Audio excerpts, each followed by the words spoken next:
Ever wondered how a simple family legacy could turn into a suburban nightmare? What if your neighbor's community standards meant forging your name to claim your own property? And what kind of sweet revenge kicks in when the self-appointed queen of the HOA finally gets dragged down by her own lies?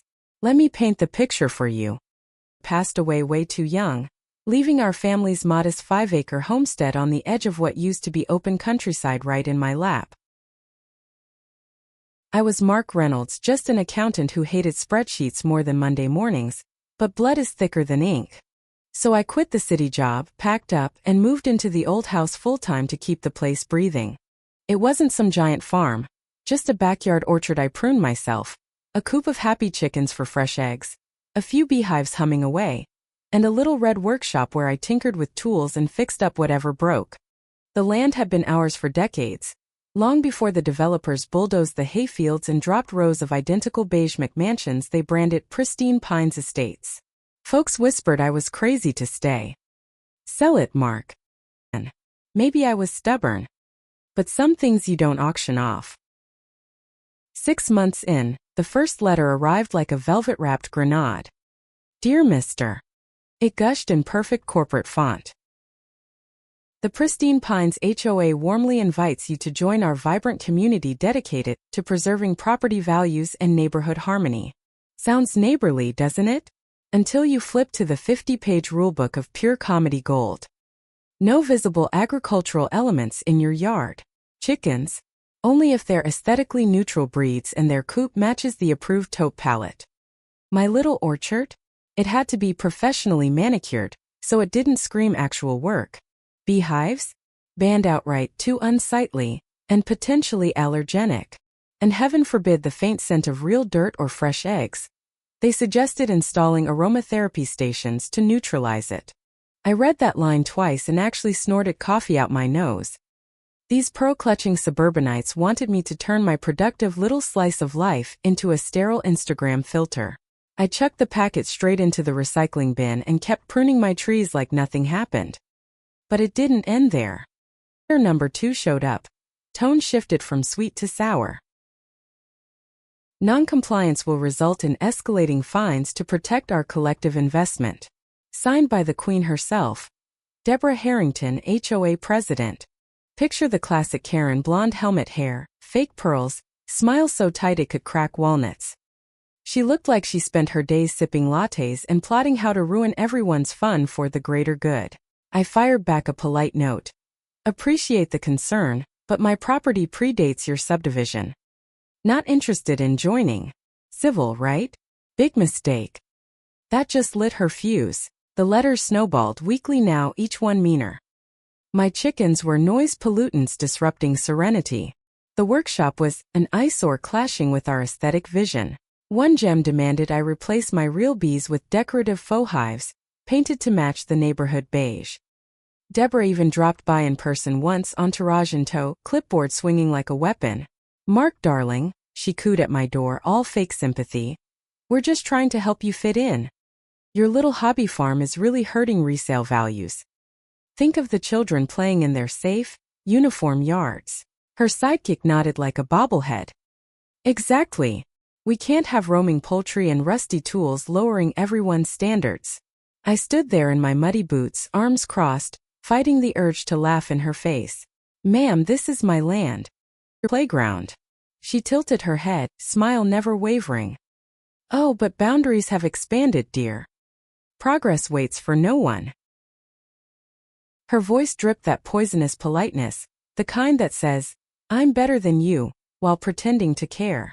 I started saving every letter, every email quietly.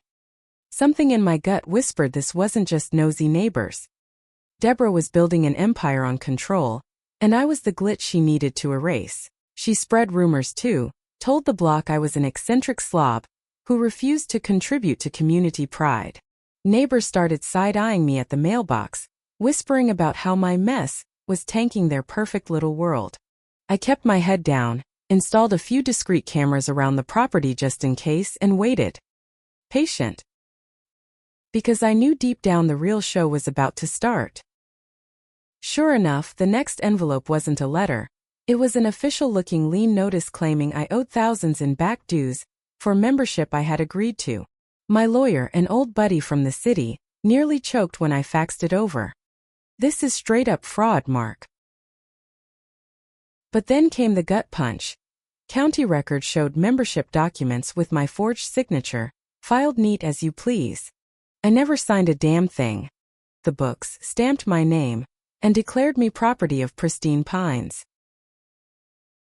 That's when annoyed turned to ice-cold anger.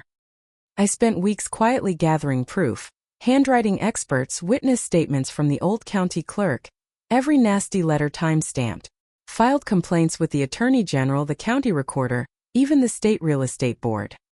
All while smiling at the mailbox like nothing was wrong. Deborah didn't know I was building a trap brick by brick.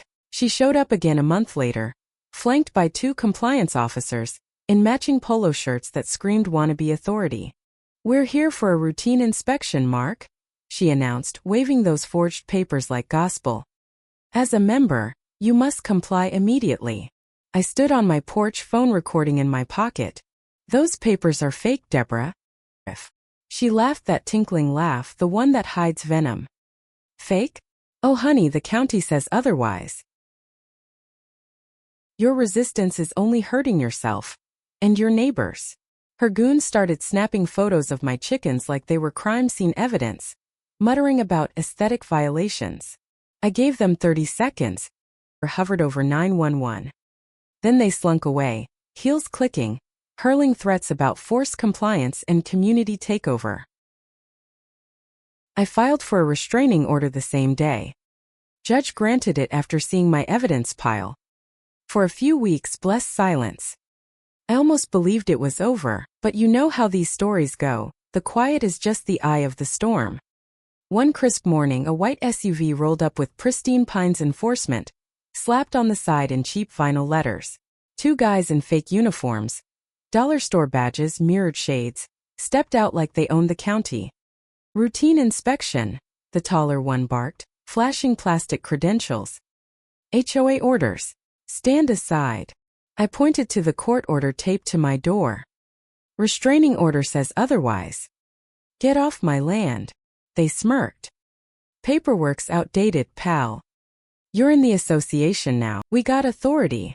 They ignored me completely, circling my workshop, measuring my coop, one even peering through windows like he was casing the joint. Every time I dialed real police, they'd vanish before sirens hit the driveway. Week after week, this cat-and-mouse game. Deborah's crew was testing how far they could push before I snapped. Neighbors started avoiding me entirely now. Rumors had me pegged as the dangerous holdout, ruining their perfect suburbia. I kept the cameras rolling, every trespass logged, every threat recorded. Patient. Their hand. Then one spring dawn they went full cartoon villain. 2 SUVs screeched in, for enforcers fanning out across my yard like a SWAT team raiding a bake sale. Deborah herself led the charge in her Sunday best, clipboard high. "This is your final notice, Mark," she announced, voice syrupy with triumph. "The HOA is assuming management of the property. You have 30 days to vacate your membership agreement." She actually smiled while saying it, like she was handing me a participation trophy instead of stealing my home. One goon started taping condemned signs on my trees. Another flashed a knife when I stepped forward. "Sir, we are the enforcement division. Stand down." My blood ran cold, but my mind stayed razor sharp. I'd tipped off the sheriff's department days earlier with the full evidence packet, forgery proofs, every video clip, the lien scam exposed. I knew help was 10 minutes out. But these clowns weren't waiting. Armed Deborah crowing. "See? This is what happens when you fight progress, dear. Your little farm fantasy ends today." That's when the whisper turned to roar.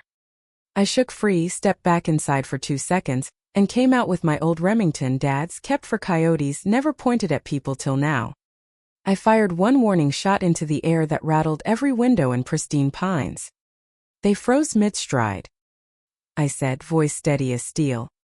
"Get off my land." The guy with the knife lunged anyway. I dropped him with a clean leg shot, nothing fatal, just enough to drop him screaming. Chaos exploded. piled into the SUVs, tires spitting gravel as they fled. Real deputies arrived minutes later, lights blazing, right behind the ambulance. I handed over the files, played the videos on my phone, every trespass, every forged signature caught in crystal clear 4K. The lead sheriff shook his head, half impressed, half disgusted. "Son, this isn't the first time we've seen this crew pull stunts. But with your paper trail, it's over." Turns out Deborah and her board had been forging docs all over the county, scamming dues, strong-arming holdouts with fake security outfits. Warrants flew. Own manicured lawn while neighbors watched in stunned silence, the same ones who'd bought her Community First Act hook, line and sinker. Her house sold at auction to cover legal fees. The fake enforcement company? Shut down, owner in orange jumpsuits right beside her. My lawyer turned the whole mess into a civil suit that left me with a fat settlement. Enough to pay off debts and upgrade the homestead with real security. Now the new HOA board tiptoes around my property like it's radioactive. No more letters. My chickens cluck freely, my orchard blooms, and I sleep like a man who finally breathed again. Cameras stay on though. Look, here's the raw truth nobody says out loud. HOA Karens don't protect neighborhoods, they protect their own fragile egos and bank accounts. They weaponize rules to bully anyone who dares live real. But when you stay patient, stack ironclad proof, and refuse to flinch, their whole house of cards collapses in the most satisfying way. Stand your ground smart, document everything, and watch justice land like a thunderclap. Not today, Deborah.